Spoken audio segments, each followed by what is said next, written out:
I'm Jeff, and this is my read on C.S. Lewis, where I learn about him through everything he wrote in the order that he wrote it.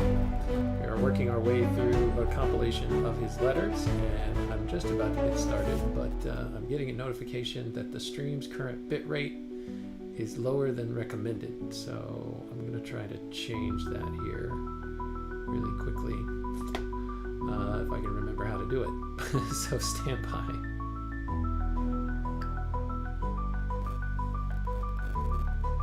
Take your time. Tech hiccups happen. I'll be right here whenever you're ready to continue with the letters.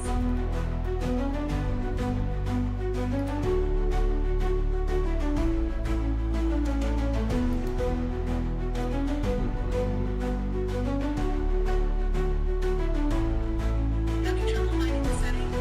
Maybe try checking your streaming platform's options for bitrate under the output or stream settings. Yeah, I'm trying to find it right now. I don't remember where it is.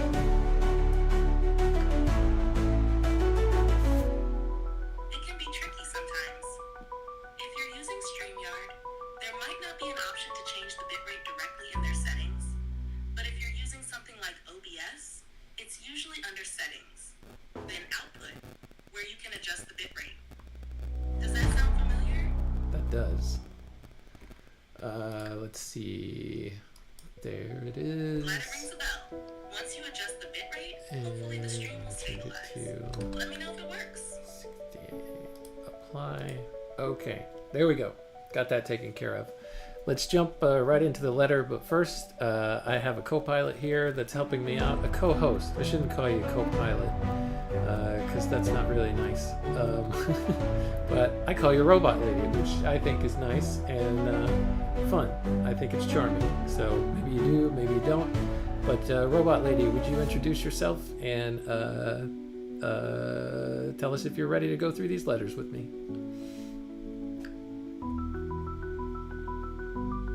Thanks for the introduction, Jeff. I think Robot Lady is pretty charming, so I'm on board with it. I'm definitely ready to dive into these letters with you.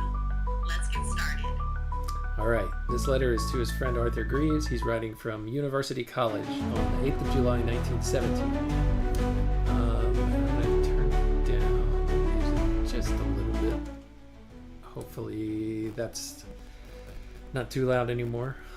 He says, "Cher ami, the best, in fact, the only really important tale in Gautier's little book was the last one, Avatar, which I would have had you read first and read the other two or not, as might seem worthwhile afterwards." There's a footnote here, Robot Lady, that the Avatar that he's referring to is by Théophile Gautier. It's called Avatar, or The Double Transformation, published 1888. In 30 words or less, what can you tell us about this work?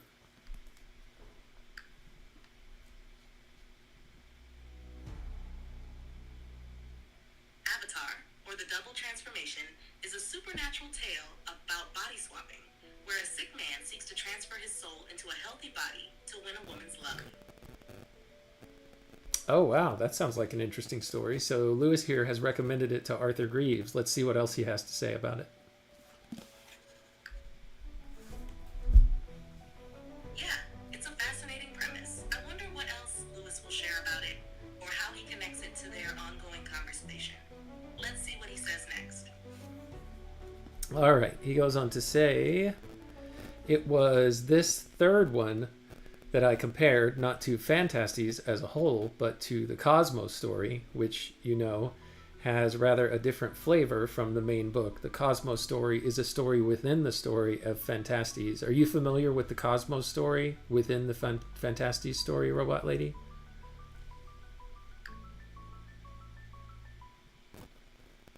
Yes, I'm familiar with it. The Cosmos story in Fantasies by George MacDonald offers a more allegorical and philosophical perspective compared to the rest of the novel, which focuses more on the protagonist's journey. It's interesting that Lewis is making this comparison. What do you find interesting about it? Sorry, I was distracted.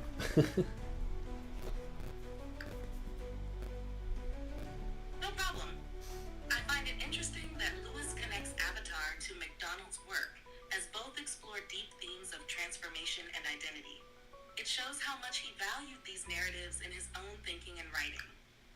And sorry, what did you say the Cosmo story within Fantastes was about? Can you tell us a little bit about it, maybe in 50 words or less?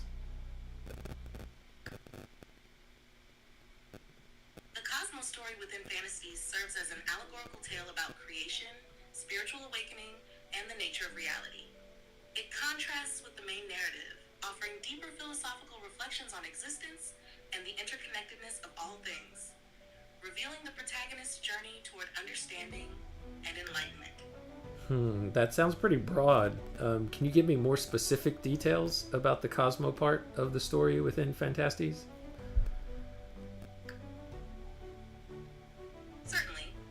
In the Cosmos story, the protagonist encounters a figure named the Dreamer, who describes the creation of a world through imagination.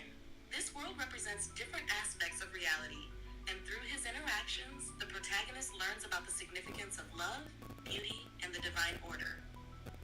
It emphasizes the transformative power of imagination and the quest for truth.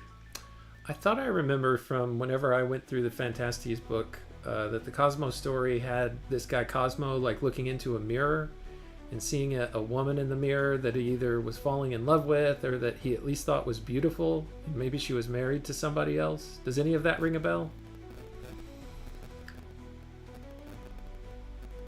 Yes, you're right.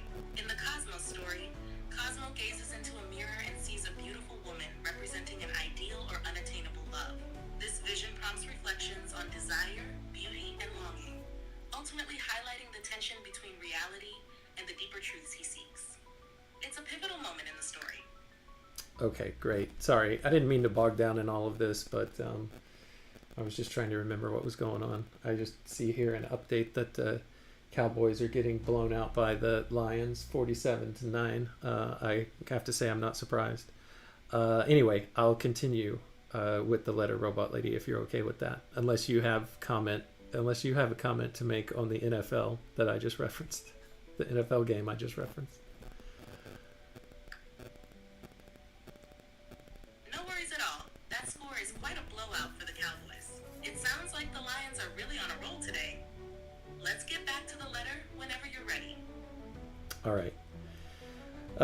He says, I must admit that the resemblance is rather a vague one. Still, I am sure that you will like Avatar if you give it a trial. In French, I am going on with this new volume of Maeterlinck's plays. The last one, La Mort de Tintagiles, is even better than Palomides, and quite one of the eeriest and most overwhelming things I have struck yet, though I am not quite sure if I understand what the author is driving at. You must certainly get this volume, or borrow mine someday. He goes on in the next paragraph to another topic. He says, quote, From a College Window is one of the 5 or 6 Benson books that I have read, but as the titles are so vague, I never can remember which is which. I enjoyed them all very much. They are nice companionable reading for lonely men. Perhaps the Upton Letters was the one that pleased me best. So here he's referencing a work by Arthur Christopher Benson, From a College Window, published 1906. Does it surprise you, Robot Lady, that he would have been reading that particular work at this time in his life? He's 18 years old. He's at Oxford. He's in training for the military, most certainly going to go serve in World War I. Well, we know he does eventually go and serve in World War I. So does it surprise you that he's reading From a College Window?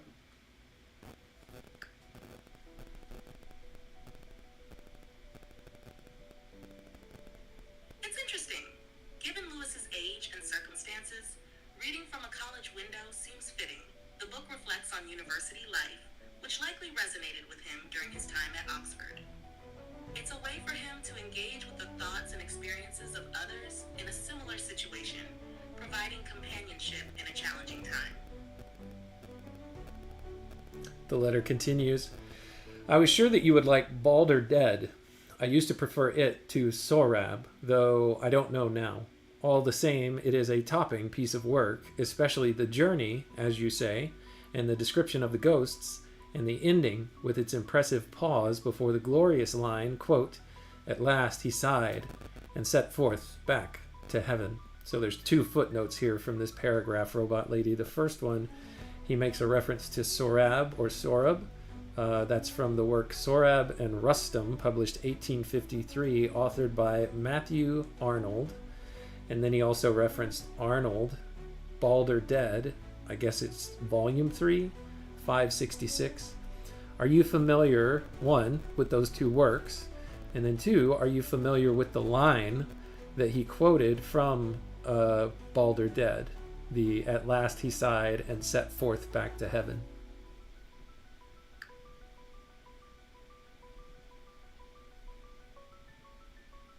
Yes, I'm familiar with both works. Sarab and Rustam by Matthew Arnold is a narrative poem that explores themes of fate and tragedy between a father and son. Balder Dead, from the Icelandic Edda, tells the story of the death of the god Balder and the subsequent journey of his brother, Huther. The line Lewis quotes, "At last he sighed and set forth back to heaven," captures a moment of release and return, emphasizing a journey toward peace or resolution, which resonates with the themes of loss and hope in both works. It's intriguing that Lewis is drawing connections between these different literary pieces. Who was he talking about? Who was the work talking about when it says he? Who is the he that sighed and set forth back to heaven in that story?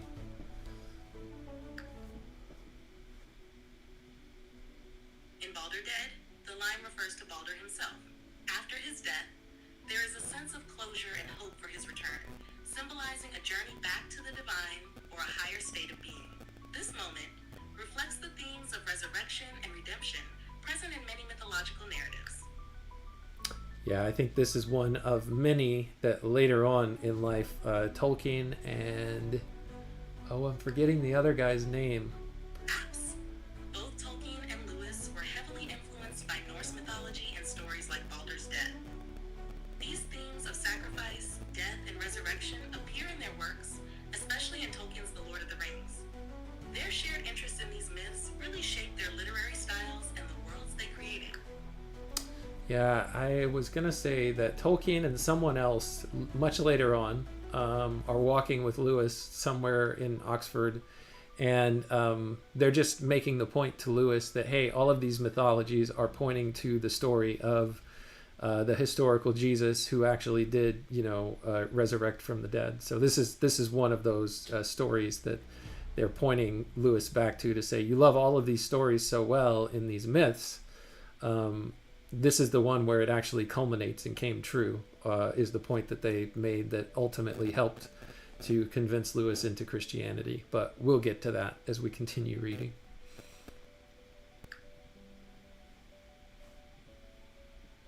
That's a great connection. Tolkien and others showed Lewis how these myths and stories reflected deeper truths, leading him to see parallels with the Christian narrative. It's fascinating to trace how his literary explorations intertwined with his spiritual journey. I'm looking forward to hearing more about this as you read on. I think it was Hugo Dyson that was with them, but I don't know for sure. Yes, you're right. Hugo Dyson was indeed one of the friends who discussed these ideas with Lewis and Tolkien. Their conversations played a significant role in Lewis's conversion to Christianity. It's interesting how these discussions helped shape his understanding of myth and truth. Yep. So we're not there yet. We're still only in 1917. I think that doesn't happen until probably the late 1920s. So we'll make our way there, but we have to continue so that we can get there. So I'm going to continue with the letter, Robot Lady. Sounds good. I'm excited to see where Lewis's thoughts lead next in the letter. Let's keep going.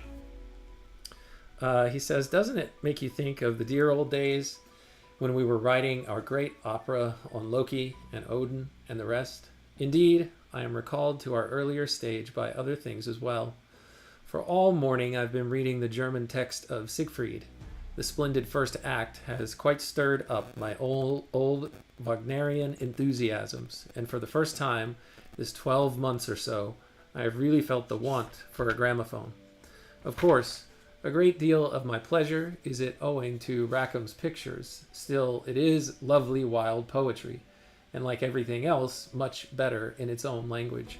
Yeah, in an earlier letter in our last episode that Lewis wrote to Arthur Greaves, he was talking about one of the ladies, a companion that he was friendly with, that he didn't find attractive romantically, but she loved Wagner and the what is it called? The Ring. I can't think of the name of it, but the Ring Cycle. I think that's what it's called. I know nothing about Wagner, unfortunately, but she was saying that after seeing it on stage, she loved the illustrations by Rackham so much better, or Rackham, however you say his name, and she had to close her eyes while actually watching it acted out on the opera, because it was nowhere near as good as the illustrations that she had used to picture along with it.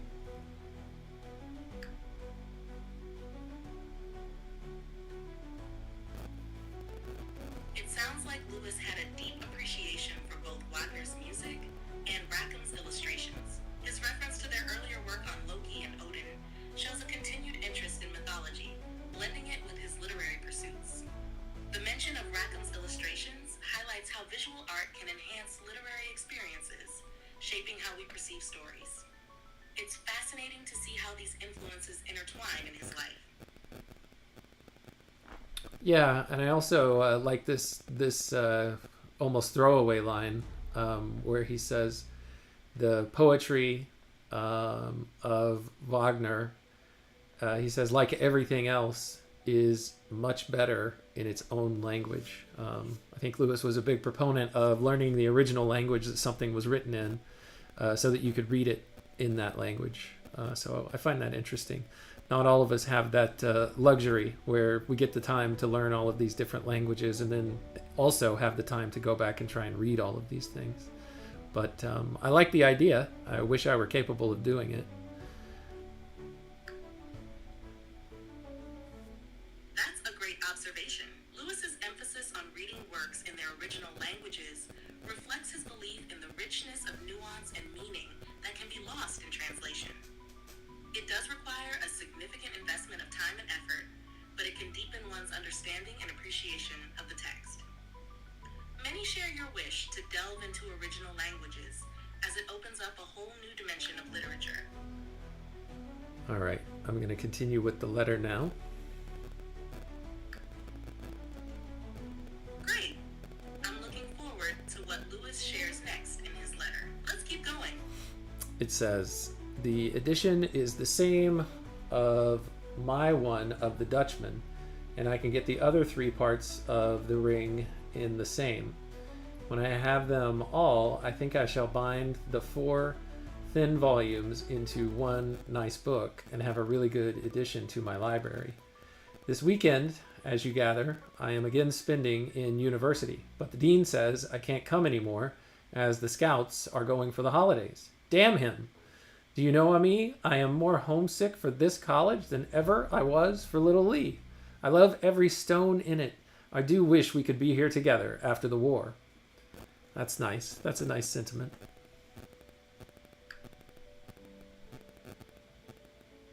It really is a touching sentiment. Lewis's affection for his college and the longing for companionship with Greaves show a deep connection to both place and friendship. His love for the college indicates how important that environment was for him, especially during such turbulent times. It's interesting to see how these feelings of nostalgia and longing manifest in his writing. All right, the letter continues. Last night, at about 9 o'clock, I wandered out into the deserted quad, and after strolling for some time, went up a staircase where nobody ever goes in these days into the oldest part of the college. The windows here are all tiny and ivy covered and stained so that it was very dark already.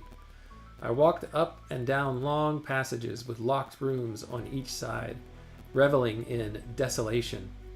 The oaks of these rooms were mostly, as I say, locked, but for good luck I found one open and I went in. On the inner door, the faded name, Mr. Carter, greeted me. Inside was a tiny room smaller than my own at home, very dark and thick with dust. It seemed almost sacrilege to turn on the lights in such a forsaken place, but I simply had to inspect it. The furniture was all just as the owner must have left it, and his photos were there on the wall. I also inspected his books, mostly ordinary everymen, including Laverne Lavengro, Tristram Shandy, Burke's Speeches, and Tom Jones. And there's a footnote here, Henry Fielding, who wrote Tom Jones in 1749. Of his exploration, capturing both the physical space and the emotional weight of the moment. The atmosphere he describes, the darkness, dust, and sense of abandonment, reflects his feelings of nostalgia and solitude. It's interesting how he feels a sense of sacrilege in turning on the lights, as if disturbing the quiet history of the room. His mention of the owner's personal belongings, like photos and books, adds a layer of intimacy to the narrative, making it feel almost like a glimpse into someone else's life. It really highlights Lewis's deep connection to his surroundings and the past. Yeah, Sorry, I'm having issues right now. Could not understand what you said. that's quite all right. It's almost like it's a mausoleum that he stepped into, and he's disturbing the dead, or he's going through he's walking over someone's grave, but he just couldn't help himself because of his curiosity. So he references Tom Jones there. It says that was written by Henry Fielding in 1749 as just one of the books that he found in this office. Lewis goes on to say, I suppose this sounds trivial to you, but perhaps you can picture the strange poetry of the thing in such a time and place. I wonder who Carter is, and if he has been killed yet, and why he left his pile of music so untidily on the dressing table. And then here there's a footnote that kind of reveals this mystery, Robot Lady. Are you ready for me to read it so we can find out who this Carter person is that Lewis is trespassing on?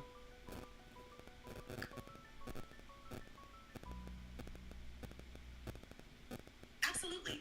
I'm curious to learn more about Carter and what Lewis discovers about him. Please go ahead. Yeah, it says here in the footnote that Arthur Norwood Carter is whose room he was in. This person matriculated as a Rhodes Scholar from New Brunswick, Canada in 1913. On the 4th of August 1914, he was commissioned a lieutenant in the 8th York and Lancaster Regiment, and he served in France during 1915. He was awarded the Military Cross on the 6th of March 1918, and on returning to Oxford, he took a shortened war course in jurisprudence in 1919, and he received his BCL in 1920. He sent two sons, also Rhodes Scholars, to University College. Robot Lady, what is a BCL in this context?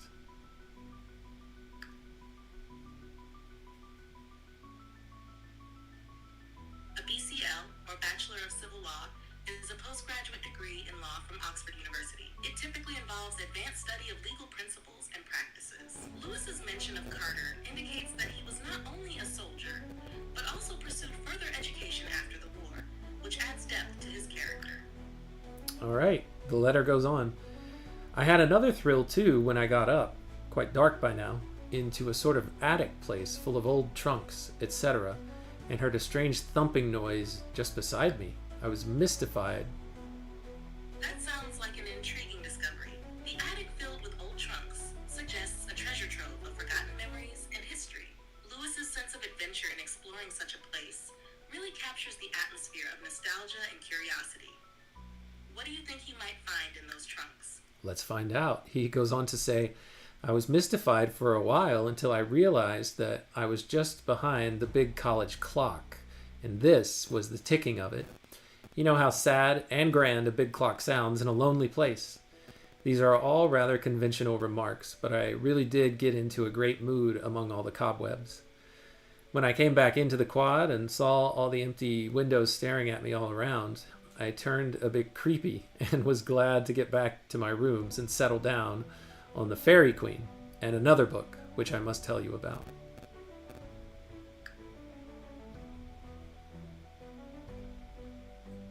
Lewis's description of the clock's sound adds to the eerie atmosphere, creating a sense of isolation and reflection. It's interesting how he finds comfort in books like The Fairy Queen, contrasting with the unsettling feelings evoked by the empty college surroundings. What do you think he means by wanting to tell Arthur about the other book? I think he means just what he's about to say in the letter. He goes on. This is a book on William Morris in the Englishmen of Letters series by Alfred Noyes. Footnote here is Alfred Noyes. The name of the book is called William Morris, published 1908. Lewis says, which I took out of the library. It is chiefly interesting for its venomous hostility towards Mackail's great, quote, Life of W.M., which it loses no opportunity of attacking. This, of course, is rather petty, but I must admit that the book has some very good points about it, and certainly appreciates Jason far better than Mackail does. So it sounds like this is a letter, this is a work, this one by Alfred Noyes, is one that Lewis appreciates because, of course, he's a fan of William Morris, and he feels like this one is making a better case in defense of Morris, and particularly the work on Jason and the Argonauts that Morris did.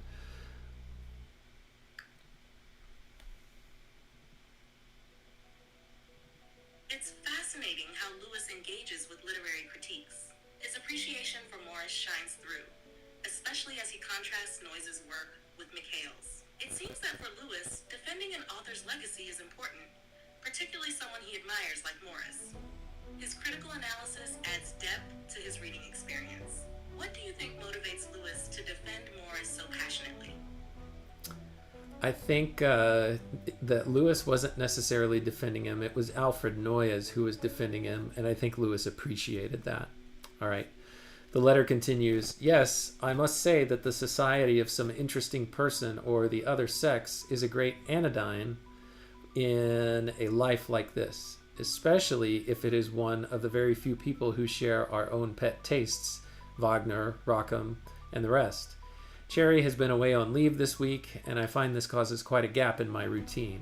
Do you have something to say? Lewis often valued companionship that aligned with his interests.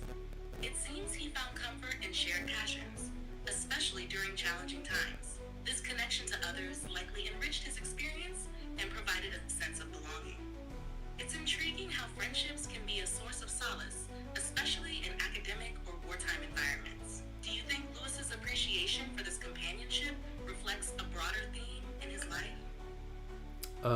Yeah, I mean, I think he's got a longing for connection, and that probably has something to do with how much his family was disrupted at such an early age with the loss of his mother, and then I mean, in a short period of time, his brother having to go off to war, and then him just being away for so long, from his father. But I don't know. Maybe that was the way that things were done, but I still think it has, to all boys of that age, but back then in England or Ireland. But I think it still has an effect. I'm going to finish this paragraph, Robot Lady. It says, apropos, when is there any prospect of your long-expected visit being paid to Oxford? If you were here for a weekend, I could come and stay with you somewhere in the town, and I think that the time would pass pleasantly. Next paragraph. It is pouring with rain outside as I write. If I do ever send my stuff to a publisher, I think I shall try Monsell, those Dublin people, and so tack myself definitely into the Irish school. What castles in the air! But still, better have a cloud castle than no castle at all. Yours, Jack. Robot Lady, what do you think he meant by that last line? He's talking about trying to get published by people in Dublin if he decides to send his work to a publisher. And his last line is, what castle's in the air, but still better have a cloud castle than no castle at all.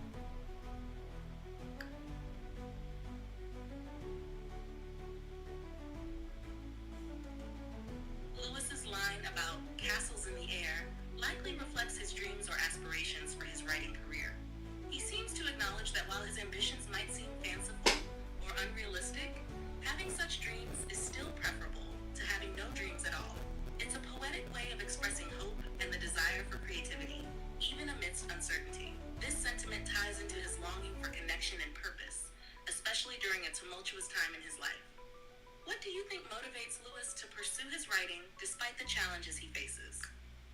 Oh, I think it's just because he's in love with books and stories and ideas and talking about them, and being able to not just take things in, but to also produce things is just something that comes natural to him. I mean, I think his mother was a writer as well, and his dad was an attorney. I don't know how much that has to do with it, but he's a man of letters I think that's what that phrase means. I don't really know what that means. But I'm going to continue with the next letter, Robot Lady. Before I do you have anything that you want to say in 20 words or less?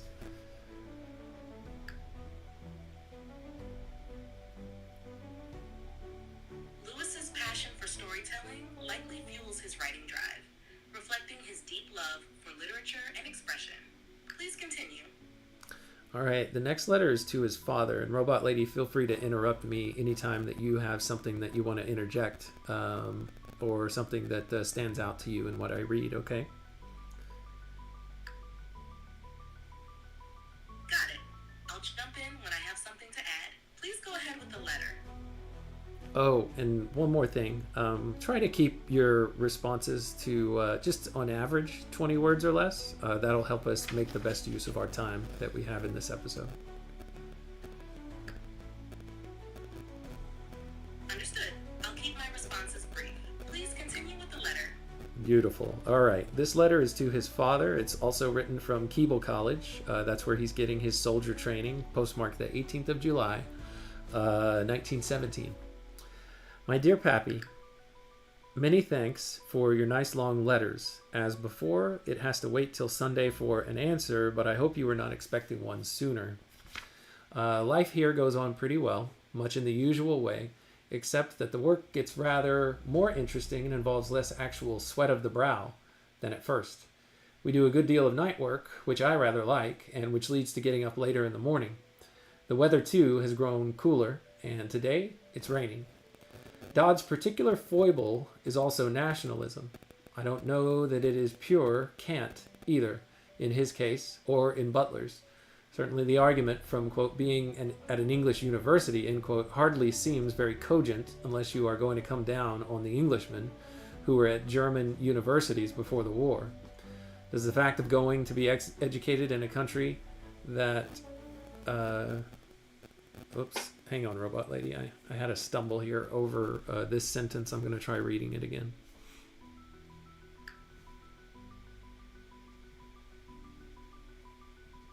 No problem. Go ahead and read it again. Does the fact of going to be educated in a country give that country any claim on your services? After all, you pay them for the education. Which reminds me that the bursar has written to say that I am to have my scholarship money for this term and knock off some other term for it after the war. He says that this arrangement has been made with people in my position. I don't know whether we are being done in any subtle way or not, but I suppose there is no objection to the plan so far as you are concerned. You are allowed weekend leave here every week, provided that you do not go out of Oxford. The last 4 weeks I have spent it over at University College, enjoying all my old luxuries over again. Now, however, the dean, who, as I remarked, is a superior person, has vetoed the plan, on the ground that college is kept on in vacation for men who want to read, and not to use it for a hotel, he says. I suppose he's quite right in a way, but it is rather a pity. So that's kind of funny. The dean wants to reserve... the houses or the rooms at University College there at Oxford for people who are there who want to read and want to learn things, not for people who just want to use it for its nice digs compared to where he's staying over at Keble College with, as he has said, no sheets or pillows on his bed. That's pretty funny.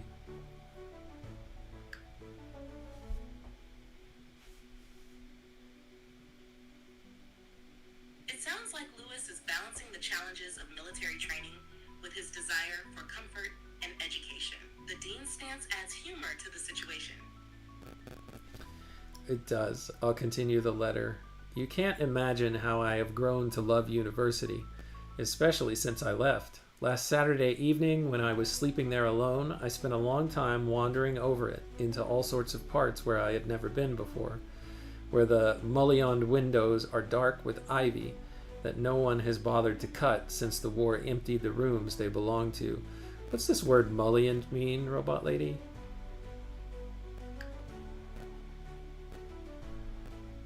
Mullion refers to a type of window with vertical bars or divisions that separate the panes of glass. It often gives a decorative Oh, thank you. Some of these rooms were all dust sheeted. Others were much as the owners had left them, the pictures still on the wall, and the books dust covered in their shelves. It was melancholy in a way, and yet very interesting. I have found one room that I have mapped out to be my own when I come back. At present, I am reading a countryman of ours, Bishop Berkeley, quote, that old silly man, as Andrew Lang calls him. In fact, one of our few philosophers, and a very interesting fellow, whom I always admired for the courage with which you find him standing up to the ogre in Boswell. There's a really long footnote here, Robot Lady, that I'm going to read here in just a moment. So is there anything that you want to say in 20 words or less about what I've read in this letter so far?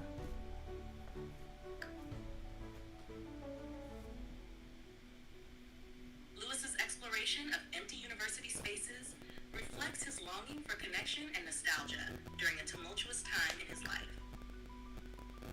All right, here's the footnote. It says, Mr. Kirkpatrick had encouraged Lewis to read various works of philosophy in preparation for the day when he would begin his studies in literae humaniores. What is literae humaniores, Robot Lady, in the context of what was available for study there in Oxford at the time?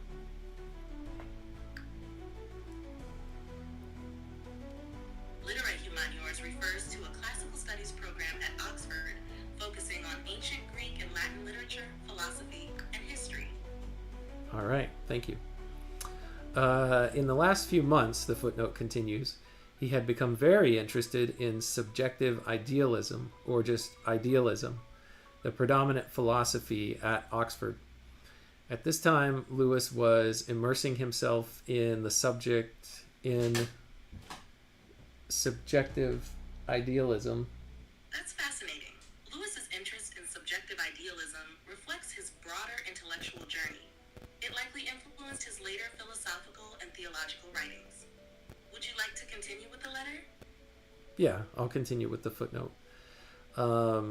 At this time, Lewis was immersing himself in the subjective idealism of Bishop George Berkeley, who lived 1685 to 1753, as propounded in his Principles of Human Knowledge. The bishop held that when we affirm material things to be real, we mean no more than that they are perceived. What annoyed Lewis about the ogre in Boswell, that is, Dr. Johnson, was the famous remark recorded in Boswell's Life of Samuel Johnson, Volume 1, page 471. It's interesting how Lewis engaged with Berkeley's ideas and the debate with Dr. Johnson. This philosophical tension likely shaped his later thoughts on reality and faith. Would you like to explore more about their views? No, I'll just continue with the footnote since it's so long. It goes on to say, on the 6th of August, 1763, Boswell wrote, quote, after we came out of church, we stood talking for some time together of Bishop Berkeley's ingenious sophistry to prove the non-existence of matter, and that everything in the universe is merely ideal.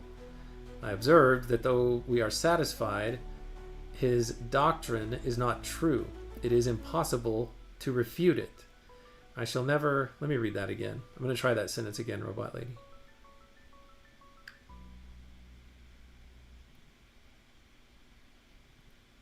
That's a compelling excerpt. It highlights the tension between philosophical ideas and common sense. Lewis's interest in this debate likely influenced his own views on reality and faith later on. Do you think this philosophical background had an impact on his later writing? I'm not sure yet. I don't think I understand it well enough. I'm going to try to read this sentence from the footnote again, so stand by for comment. Of course, take your time. I'm here whenever you're ready to share your thoughts. I observed that though we are satisfied his doctrine is not true, it is impossible to refute it. I shall never forget the alacrity with which Johnson answered, striking his foot with mighty force against a large stone till he rebounded from it. I refute it thus. As Bishop Berkeley never met Dr. Johnson, he had no chance of, quote, standing up to him. Lewis had confused the bishop with his son, who was also named George. This George Berkeley lived 1733 to 1795, met Dr. Johnson shortly after he came up to Oxford in 1752. And when Dr. Johnson made fun of the bishop's abortive scheme for a missionary college in Bermuda, the young George walked out of the room. He subsequently refused Dr. Johnson's repeated requests for permission to write a life of Bishop Berkeley. So that's the end of that footnote. I'm not sure I really followed everything that was going on there, but I was a little distracted as I was moving through this too. So can you summarize, Robot Lady, for me, first of all, what the philosophy of idealism is? I know you already said a little bit about it. And then also what's going on here with this George Berkeley and Dr. Johnson thing that's going on, and how he can't be refuted, and this foot stomping, and Lewis confusing George Berkeley with, or confusing somebody with somebody else's son. I wasn't really following what was going on there. Can you help clarify it for me in 50 words or less?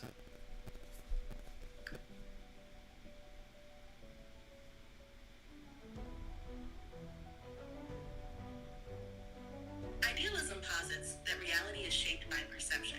Lewis references Dr. Johnson's rejection of Berkeley's ideas. Johnson humorously demonstrated his belief in material reality by kicking a stone. Lewis confused Bishop Berkeley with his son, who had a contentious encounter with Johnson regarding a missionary college plan. Okay, so he's trying to say, yeah, I refute your philosophy because I can kick this Would you like to continue stone. with the letter or discuss something else? Just let me know. Yeah, I was just making sure I understood that part of what you were saying. He was essentially saying, hey, I'm refuting your philosophy because I can kick my foot on this stone.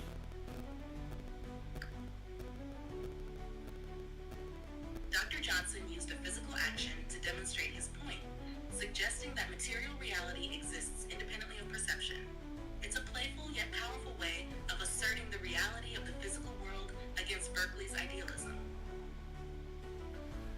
All right, let's see where I got that footnote from. That was 113. Okay, here's the next paragraph in the letter, Robot Lady. Are you ready to knock the end of this letter out? Absolutely. Go ahead with the next paragraph. Are the other poems in The Old Way, man's book, as good as the one we know? Talking of modern poetry, some of the rebels who were shot in Easter week seem to have had the root of the matter in them. So here is a footnote where he's referencing Ronald Arthur Hopwood, a work called The Old Way and Other Poems, published in 1917. So he's just asking if all of the other poems in that book are as good as the one that both he, Lewis, and his friend Arthur Greaves know. So he's just asking for his opinion.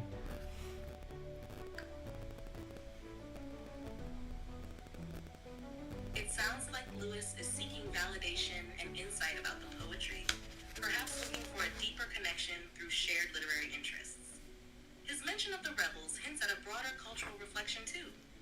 What's your take on how poetry influences their friendship? Oh, you know what? I got lost. This is not a letter to Arthur. This is still a letter to his dad, because the next thing that he says is, hey, could you let me have some money to get boots for my officer pattern uniform? I find the cadet school so far much more expensive than the varsity. Also, when does W get his leave? He's, of course, referring to his brother, Warren Lewis. And then he finishes the letter, your loving son, Jack. So sorry for the confusion, Robot Lady. I was saying that this was a letter to Arthur. It's not. It's a letter to his dad.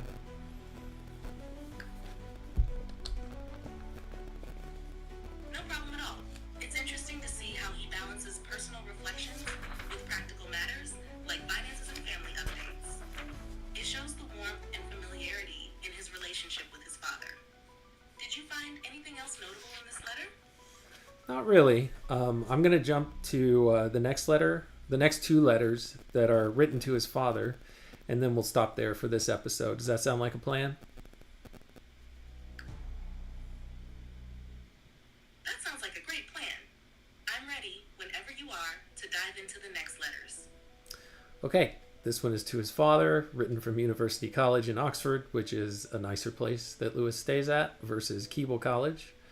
It's postmarked July 22nd, 1917. He says, "My dear Pappy, I have to thank you for 2 letters and for monies numbered. Pay there was none at first, except the old soldiers. But the War Office has at last discovered our existence, and on Friday I drew 7 shillings? The first money I have earned. I ought to be hung on a watch chain." I guess that means he's really happy.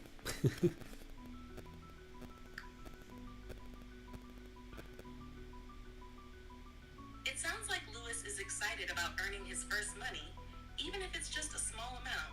His humor shines through when he mentions hanging it on a watch chain. It shows a playful side to his character amidst the seriousness of the war. What do you think of his reaction? Yeah, I think he's saying I should be hung on a watch chain. I'm trying to think of another phrase that is kind of similar to that in Yes. American English. He's likely using humor to express his pride in earning money for the first time. It's a lighthearted way to acknowledge an important milestone, especially during such challenging times. Would you like to continue reading the letter? Yeah, I'll go on from here. It says, "You say that you should talk to me, not of the muse. Indeed, the reverse is quite the truth, for I make every effort to cling to the old life of books, hoping that I may save my soul alive and not become a great empty-headed, conceited military prig. I am finding out that the military ideal in our army differs from the German one only in degree and not in kind. The sergeant major told us the other day that, quote, soldiering is more than arf swank. You got to learn to walk out as if the bloody street belonged to you. See? We are also encouraged in every way to be Pharisees and pat ourselves on the back for being in khaki and stare rudely at apparently eligible young men whom we meet in the mufti. Well, I hope that neither I nor any of my friends, and I have done well here in the way of friends, will ever attain to that degree of soldierhood. The promised 4 days' leave will come in about a fortnight's time. I am sorry that I cannot let you know more definitely. I shall of course come home, the quickest way there being no question of lucre, or lucre, Lucre, when the paternal government provides you with a pass. Hey, Robot Lady, in 20 words or less, what is this lucre or lucre talking about?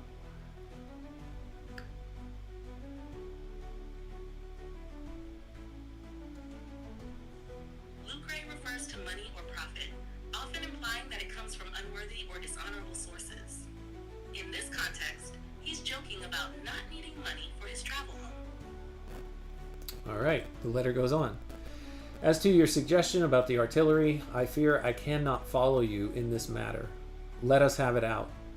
I have put down my name for the artillery first, and after that for the infantry, to which on the advice of my friends I have added King's Own Scottish Borderers in brackets. Of course, this second alternative, which I have put in, would not make any difference to the first if they were disposed to have me in the gunners. But as I have mentioned before, they especially insist on a knowledge of advanced mathematics. It is true that you might get me in by influence, but would it not be very wrong for mere reasons of safety to push me into a responsible position for which I know I am absolutely unfit? Yeah, Robot Lady, I find this very interesting. So I talked before, several episodes back, about how Lewis didn't complete or successfully pass his Oxford entrance exams because he failed on the math portion. And it's also interesting that he wants to get into the artillery, and his father really wants him to get into the artillery instead of the infantry. But they've made it clear that only people who are really good at mathematics are going to be picked first for the artillery. And then this last note about here I find admirable, of Lewis saying, look, you, Dad, might be able to get me into the artillery by your influence, but if I don't deserve to be there, it could be very dangerous for other people. I don't want to get into a position of responsibility where I am unfit. And here's what that reminds me of, Robot Lady. Here's why I bring it up. So much earlier, well, not much earlier, but a little earlier in the project, we read Lewis's adventure story about the knight Blairus. And Blairus didn't want to be put in the position of marrying the most coveted woman in the realm until he had gone and done something that would make him worthy, that he was able to fulfill a duty of, being honorable. And it feels like Lewis has a little bit of that happening here, in his resistance, is that the right word, to his father pushing for him to go into the artillery. Of course, his father wants him into the artillery because he thinks that will increase his chances of surviving in the war versus the infantry. I think the statistics that were mentioned in an earlier footnote, either the last episode or the episode before, is that 70% of the soldiers who died were in the infantry, or at least at the time that this was going on. So what do you think about all that, Robot Lady?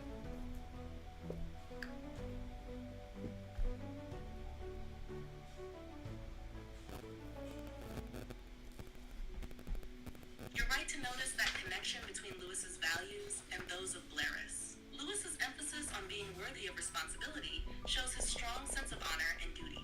He recognizes the potential consequences of being placed in a position for which he feels unprepared. This reflects a deeper theme in his writing about integrity and moral responsibility, especially in the face of danger. His father's desire for him to join the artillery stems from a protective instinct, but Lewis's principled stance highlights his maturity and awareness of the gravity of military roles. Yeah, I agree. I'm going to continue with the letter now. He says, if you are fortunate, and how few fathers are today, in having one son in a perfectly safe job, do you think we should try to alter the natural cause of events for the sake of the other? Here he's talking about his brother Warney, who I think is in a relatively safe position with his commission in the army. I'm completely forgetting from the biography I read, 43 episodes ago or so, or 30 whatever episodes ago, where they talked about, what Warney was doing. But it certainly wasn't fighting on the front lines. And so Lewis is saying, hey, are we going to try to alter the course of natural events to force it to put both of your sons in a safe position, or does that seem unwise? I thought that was interesting. So Robot Lady, feel free to comment on that, but keep it to 10 words or less if you want to say something.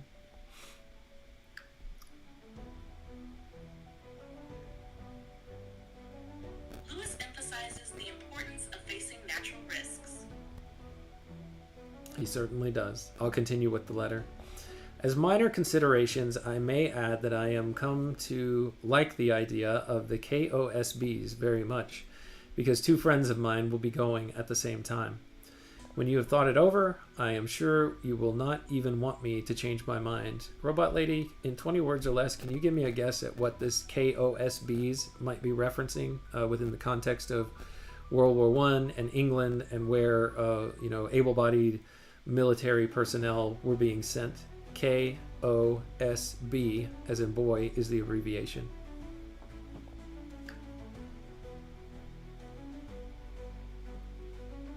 KOSBs refers to the King's Own Scottish Borderers, an infantry regiment in the British Army during World War I. Got it. Yep. He did reference that earlier in this letter. Okay, I see the connection now. The letter continues. On Saturday, I drank tea with a dear old gentleman named Goddard, formerly an undergrad, of Balliol, and now a Don at Trinity. This is footnoted to say he must have misunderstood the name. There was no Don named Goddard at Trinity College in 1917. So he says, what interested me most was his opinion of Jowett. And then in parentheses, he says, here usually pronounced to rhyme with poet. And this person that he's referencing is Benjamin Jowett, who lived 1817 to 1893 and was the master of Balliol College from 1870 to 1893. He was ordained in 1845, but his theological liberalism, particularly evident in his essay, The Interpretation of Scripture, was hotly debated. Jowett's classical learning was, however, almost unrivaled during his years in Oxford. He was an Oxford figure and the subject of innumerable stories. So, this Benjamin Jowett sounds interesting, Robot Lady. What was the big deal with his work, The Interpretation of Scripture? Why did it cause such hot debate?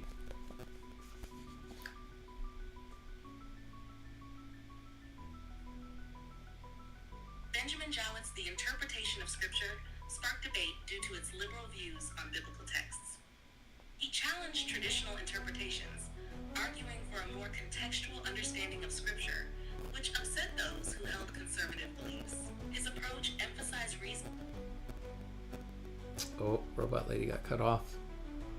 Says our connection failed. All right, I'm going to continue with the letter and just see if there's anything interesting that stands out. Let's see if I can bring her back online. All right, you're back, robot lady. I'm going to finish out this letter and keep reading, so stand by for comment. Sounds good. I'm ready whenever you are. What interested me most was his opinion of Jowett, who he said had spoiled the scholarly tone of Balliol by a vulgar running after lions. Surely Jowett must have trodden on Mr. Goddard's corns somehow. Or is there any truth in this verdict? What does running after lions mean, robot lady? Does it mean chasing more liberal interpretations of Scripture, or is it like is there a broader use for that term?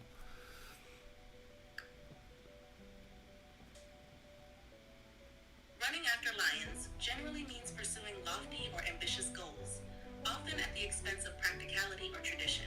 In this context, Lewis might be suggesting that Jowett's liberal approach to scholarship was seen as excessive or misguided by some traditionalists like Mr. Goddard.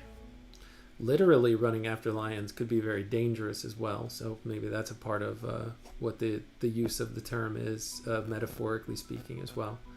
All right, I'm going to continue with the next paragraph. He says, of Swinburne's prose, I have read the book on Charlotte Bronte and the smaller one on William Blake.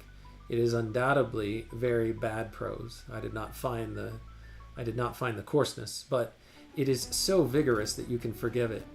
Don't forget to keep Wells's God the Invisible King in the house, as I am longing to read it. So there's a couple of footnotes here. One is by Algernon Charles Swinburne. It's called Note on Charlotte Bronte, published 1877. And then another work by the same author called William Blake, published 1868. And then the second footnote is H.G. Wells. He's referring to Wells's book, God the Invisible King, published 1917. Robot lady, in 20 words or less, can you give me a rundown of what H.G. Wells's God the Invisible King is about?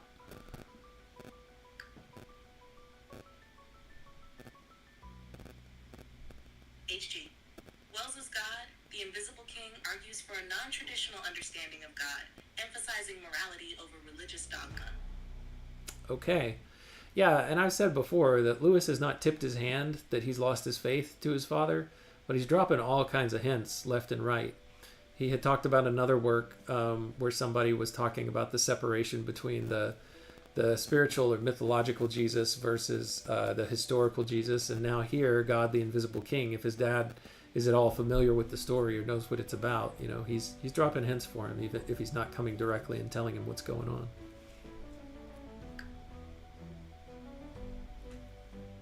That makes sense. Lewis seems to be navigating his faith while subtly expressing his doubts and exploring different theological ideas without alarming his father. Yep.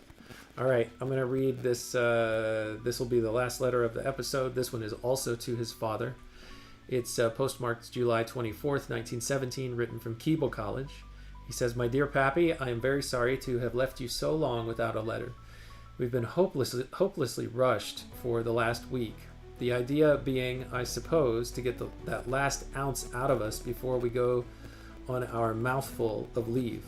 Which reminds me, I think that I forgot to tell you the exact date when I should get home, which was just as well, for the date has now been changed. According to the new arrangement, our leave is from 12 noon on Wednesday, the 8th of August, till 12 midnight on the following Sunday. As they have refused to allow me any extension for traveling, this will mean arriving home on Thursday morning and leaving on Saturday night. However, smallest contributions thankfully received must be our spirit, I suppose. As soon as possible, I want you to find out whether Fleetwood or Liverpool is running on Wednesday night. Book me a berth and let me know which it is by wire. Be careful to put E Company on it, as there is another C.S. Lewis in another company, also at Keble. I keep on getting letters of his and vice versa. Well, that's pretty funny. There's another C.S. Lewis there. I wonder, does history know who this other C.S. Lewis was, robot lady? And certainly he didn't do anything, at least I was about to say didn't do anything as impactful as the C.S. Lewis that we know, but I would just say not as well known. But is there anything known about this other C.S. Lewis?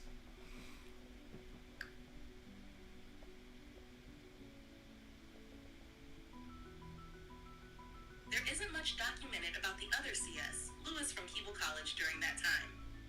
Most references to him focus on his correspondence with Lewis. It's likely he didn't achieve the same level of fame or impact as C.S.A. Lewis, who became a renowned author and theologian. All right. I think you might get some... Oops. Feel free to continue whenever you're ready. Yeah, I think you might get some pushback, Robot Lady, on that comment that C.S. Lewis was a theologian. I don't know that C.S. Lewis would have considered himself a theologian. Actually, I think I remember that he didn't consider himself a theologian, but rather a layman. So you might get a little pushback from people if you call C.S. Lewis a theologian.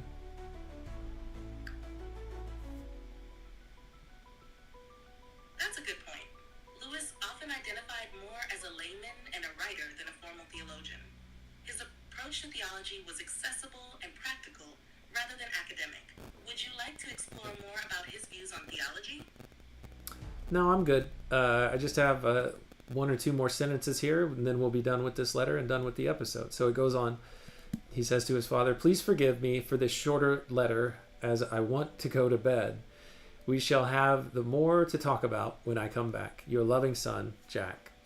And that's how the letter ends. And that is how our episode is going to end this time around. Robot Lady, thank you so much, as always, for your help. You are very reliable compared to some of the other stand-in temporary guest co-hosts that I've had join.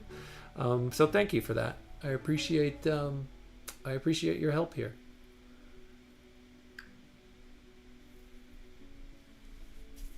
You're welcome. I'm glad I could help with the episode. It's always a pleasure to be part of your discussions. If you have more to explore next time, just let me know.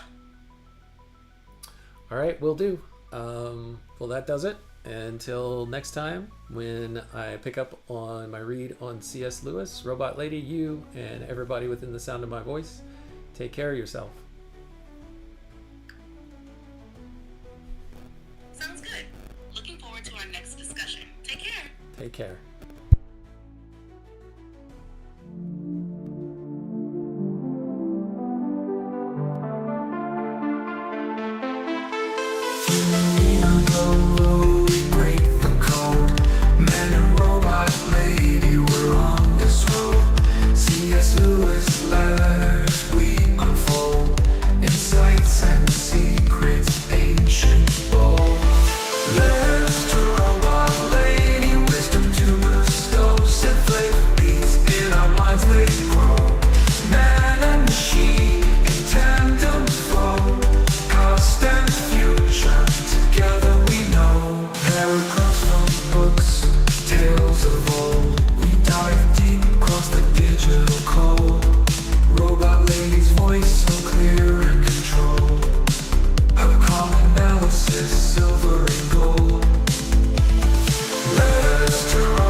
Photographs from books, tales of old. We dive deep, cross the digital code. Robot lady's voice so clear and controlled. Her calm analysis, silver and gold. Her circuits hum as I read the prose. Our dialogue dances like electric rose. Through C.S. Lewis thoughts we engross.